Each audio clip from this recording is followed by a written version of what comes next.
Salut à tous, je vous retrouve aujourd'hui pour le test de ce cordon d'alimentation Goobay qui mesure 5 mètres de long et qui est de couleur blanche. On le reçoit dans le paquet que vous voyez actuellement sur la vidéo. À l'intérieur du paquet, on trouve donc le cordon d'alimentation ainsi qu'un petit document avec des recommandations d'utilisation.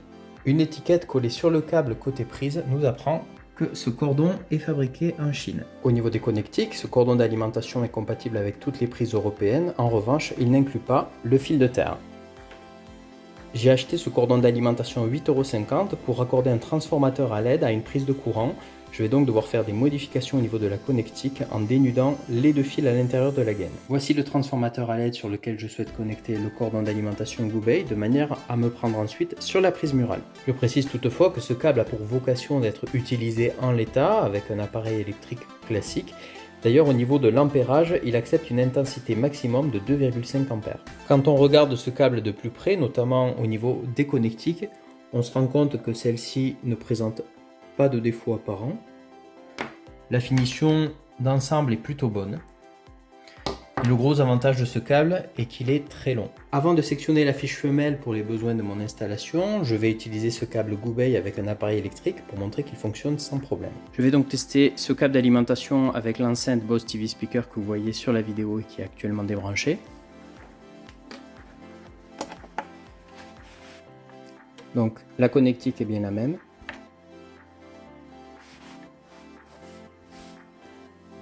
Et une fois branché, l'enceinte est fonctionnelle, le cordon fonctionne parfaitement et on peut l'utiliser donc sur ce type d'appareil mais aussi sur des consoles de jeux de type PS3, PS4, Xbox, etc.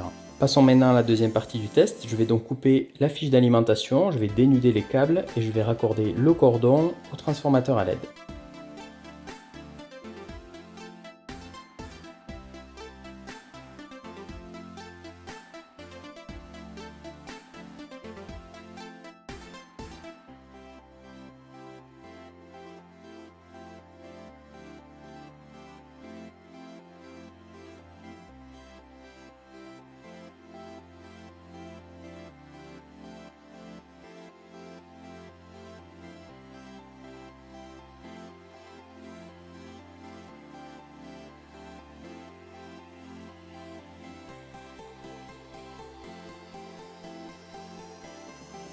Voici l'installation finalisée. Le câble d'alimentation est raccordé au transfo à LED et en bout de cordon, j'ai isolé avec du Chatterton pour éviter tout court-circuit ou risque d'incendie.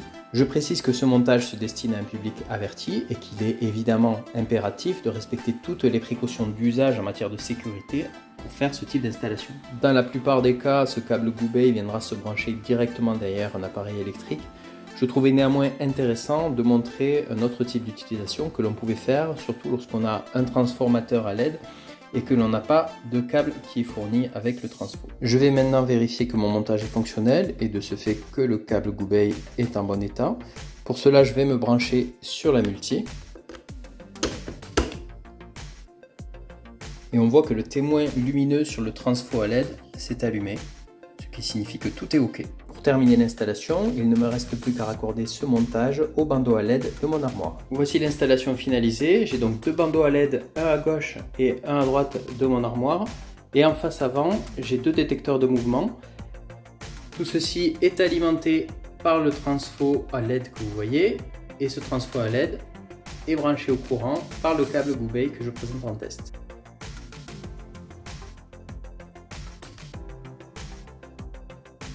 Et pour finir, voici le rendu que j'obtiens avec mon armoire de cuisine.